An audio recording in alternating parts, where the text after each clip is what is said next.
नमस्ते बच्चों, आज हम प्रशिक्षण और विकास के बारे में पढ़ेंगे। प्रशिक्षण, सबसे पहले प्रशिक्षण किसे कहा जाता है? वो प्रशिक्षण भर्ती द्वारा चाहे कितने कुशल कर्मचारी प्राप्त किए हों, लेकिन अनुभव और जानकारी के बिना वे योग्य रूप से कार्य नहीं कर सकते हैं।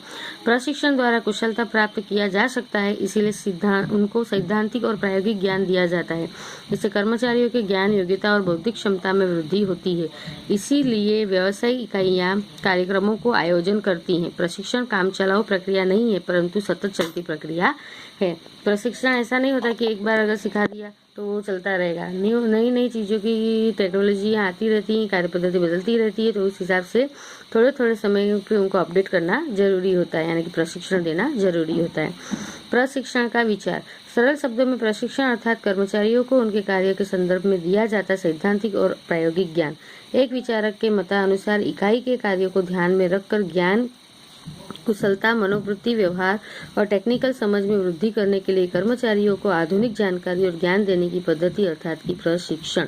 प्रशिक्षण अर्थात किसी विशेष व्यावसायिक कार्य में कुशलता प्राप्त करने के उद्देश्य से दिया जाने वाला ज्ञान और शिक्षण।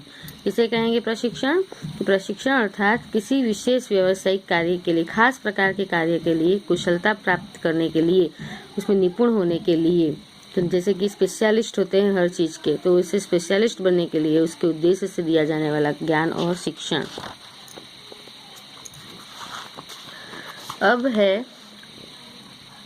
प्रशिक्षण का महत्व। प्रशिक्षण का महत्व तो पहला है आधुनिक जानकारी। औद्योगिक जगत में नवीन संशोधनों तथा टेक्निकल ज्ञान की क्षितिज विस्तृत होती जा रही है। इसके साथ कदम मिलाने के लिए प्रत्येक कर्मचारी को प्रशिक्षण देना आवश्यक है। तो आधुनिक जानकारी, जैसे कि पहले पढ़ाई कैसे शिक्षक करवाते थे, ब्लैक बोर्ड, चौक, डस्टर, इसका उपयोग करके, लेकिन अभी आधुनिक जमाना आ गया है, ऑनलाइन शिक्षण शुरू हो गया है, ऑनलाइन टीचिंग, जिसमें चौक डस्टर की कोई जरूरत ही नहीं पड़ती। टेक्नोलॉजी का ज्ञान, टेक्निकल ज्ञान होना जरूरी है।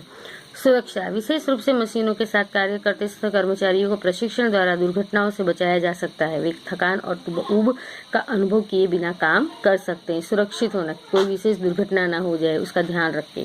तीसरा है कार्य संतोष में वृद्धि। प्रशिक्षण दौरान कर्मचारी को जिस कार्य का प्रशिक्षण दिया हो उसी के लिए उसे कार्य सौंपा जाता है, जिससे वह अधिक उत्साह से कार्य करता है और कार्य संतोष की भावना का अनुभव भी करता है। जिस चीज का उसे प्रशिक्षण दिया गया हो, जिस चीज को निपुण हो, वही कार्य उससे करवाया जाता है, तो उसे उस कार्य करने में संतोष प्राप्त होता है।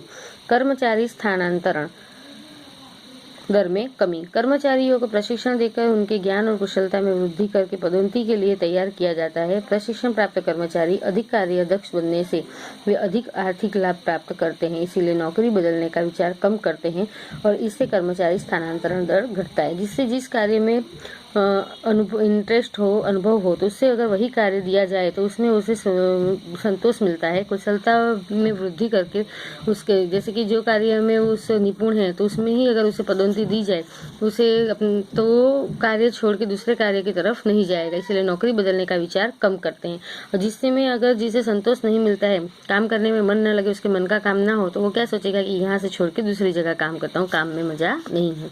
लाभ में वृद्धि, प्रशिक्षण द्वारा उत्पादन और उत्पादकता में वृद्धि की जा सकती है, जिससे वस्तु की लागत दर घटती है, जिस कारण लाभ में वृद्धि होती है। छठा है खर्च में कमी। प्रशिक्षण के कारण कर्मचारियों की कार्यक्षमता में वृद्धि होने से उत्पादन में वृद्धि होती है, कच्चे माल का बिगाड़ भी कम होता है, निरीक्षण व्यय घटता है और परिणाम स्वरूप कुल खर्च में कमी होती है। सातवां है कर्मचारियों का विकास। प्रशिक्षण के कारण कर्मचारियों के ज्ञान, कुशलता, चतुराई और कौशल्य में वृद्धि होती है, जिससे उनके व्यक्तित्व का विकास होता है। अन्य लाभ, प्रशिक्षण के कारण वस्तु की गुणवत्ता बढ़ने से इकाई की प्रतिष्ठा बढ़ती है, कर्मचारियों में मानसिक तनाव घटता है। अगर वस्तु की गुणवत्ता बढ़ती है तो इकाई की, जैसे हम ब्रांडेड वस्तु खरीदते हैं, हमें पता है कि उसके नाम से ही हम उसका सामान खरीद लेते हैं, हमें संतोष रहता है कि भाई इस ब्रांड का सामान है तो वो खराब नहीं होगा। इकाई में सहयोगपूर्ण वातावरण पैदा होता है, कर्मचारियों की विश्वसनीयता, निष्ठा और वफादारी में वृद्धि होती है। विशाल इकाई में प्रशिक्षण के लिए अलग विभाग और सुयोग्य प्रशिक्षण अधिकारी रखते हैं, जहां नए श्रमिक को प्रशिक्षण दिया जाता है, जिसमें कच्चे माल का बिगाड़ होता है और प्रशिक्षणार्थी को स्टाइपेंड दिया जाता है। स्टाइपेंड यानी कि वो जब ट्रेनिंग के दौरान होता है तो उसको काम चलाऊ खर्च के लिए जो पेमेंट दिया जाता है उसे स्टाइपेंड कहते हैं। वैसे प्रशिक्षण का कार्य खर्चीला है, परंतु उस कारण से इकाई को प्राप्त होते लाभ खर्च की तुलना अधिक होती है। इसलिए ऐसा कहा जाता है कि प्रशिक्षण खर्चीला है, परंतु उनकी अनुपस्थिति अधिक खर्चीली है। प्रशिक्षण देने के लिए खर्च करना पड़ता है, लेकिन अगर प्रशिक्षण वाले अनुभवी ट्रेनिंग वाले कर्मचारी न रखेंगे तो उससे होने वाला खर्च अधिक खर्चीला होता है। इसलिए प्रशिक्षण खर्च की तुलना में खर्च न मानकर पूंजी निवेश मानना चाहिए। प्रशिक्षण के पीछे जो खर्च किया जाता है उसे खर्च न मानकर उसे पूंजी निवेश मानना चाहिए। अब है विकास। कर्मचारियों का विकास कैसे होता है? डेवलप। इकाई के उच्च संचालक तथा विभागीय अधिकारी या उन जैसे शारीरिक कार्य कम करते हैं और बौद्धिक कार्य अधिक करते हैं, उनको विशिष्ट प्रशिक्षण दिया जाता है। इस प्रशिक्षण का उद्देश्य उनकी मानसिक क्षमता तथा नीति विषयक निर्णय लेने की क्षमता में वृद्धि करने का होता है।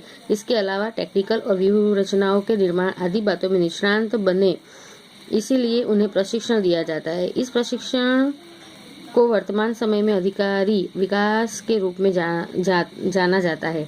औद्योगिक जगत में उनके परिवर्तन आ रहे हैं, तब उच्च अधिकारी में आवश्यक कौशल्य विकसित हो, इसलिए इकाई को अधिकारी विकास लक्ष्य कार्यक्रमों का आयोजन करना चाहिए। विचार। विकास का विचार कैसे आता है? विकास अर्थात उच्च संचालकों और विभागीय अधिकारियों को दिया जाता सैद्धांतिक और प्रायोगिक ज्ञान। विकास को कार्यक्रम है जिससे द्वारा निर्धारित लक्ष्यांक प्राप्त करने के लिए अधिकारियों की शक्ति में वृद्धि होती है। महत्व। टेक्निकल ज्ञान में वृद्धि।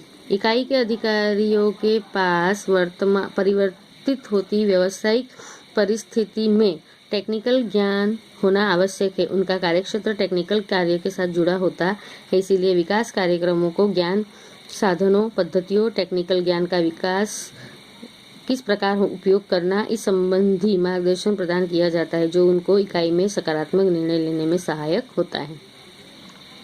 नवीन संशोधनों और विचारों से सुसज्ज रखना। अधिकारियों को नए नए संशोधनों तथा नवीन उद्भव हो रहे ख्यालों तथा विचारों की जानकारी देकर प्रबंधकीय स्तरों, वैचारिक शक्तियों और कार्य संबंधी गुणवत्ता में वृद्धि की जा सकती है।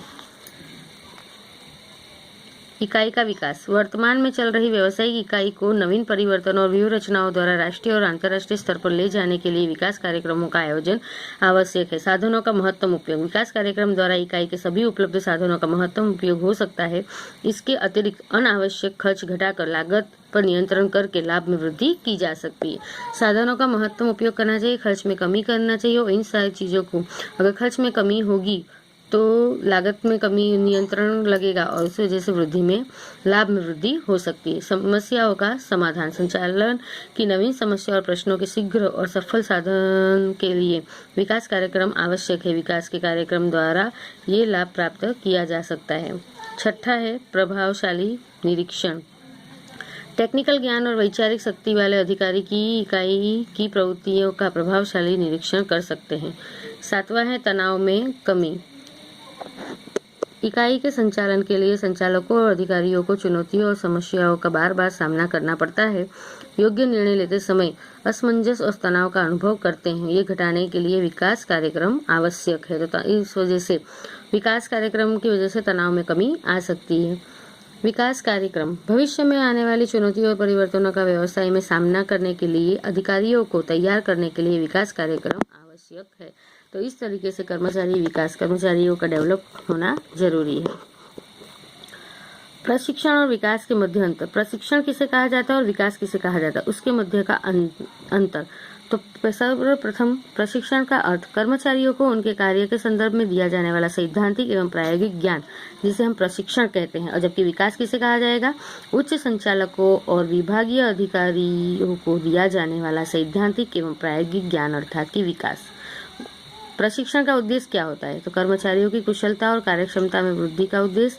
विकास संचालकों और अधिकारियों की आंतरिक शक्तियां विकसित करके आने वाली चुनौतियों का सामना कर सके, इसके लिए उनका सर्वांगी एवं व्यक्तित्व का विकास करना होता है। केंद्र स्थान। प्रशिक्षण में कार्य केंद्र स्थान पर होता है, जबकि विकास में भावी आजीविका और संभावित चुनौतियों केंद्र स्थान पर होती है। समय और खर्च। प्रशिक्षण की समय अवधि और खर्च अल्प होता है, जबकि विकास की समय अवधि दीर्घ और प्रमाण में खर्चीली होती है। कौन देता है? निरीक्षक, अनुभवी कर्मचारी अथवा तो विशेषज्ञों द्वारा प्रशिक्षण दिया जाता है, जबकि विकास में अधिकतर अलग अलग क्षेत्रों के विशेषज्ञों की और शैक्षणिक संस्थाओं की सहायता ली जाती है। किसको दिया जाता है? निम्न स्तर के कर्मचारी को प्रशिक्षण दिया जाता है, जबकि उच्च और मध्यम स्तर पर कार्यरत संचालकों और अधिकारियों के लिए विकास कार्यक्रम आयोजित किए जाते हैं। तो ये था प्रशिक्षण और विकास के मध्य अंतर। तो यहाँ पे हमारा चैप्टर नंबर 5 समाप्त हो रहा है। तो प्रशिक्षण किसे कहा जाता है? कर्मचारी व्यवस्था में कर्मचारियों को प्रशिक्षण देना चाहिए, कर्मचारी को विकास करना चाहिए। प्रशिक्षण और विकास के बीच में मध्य जो अंतर होते हैं, तो उस अंतर को यहाँ पे समझाया गया है।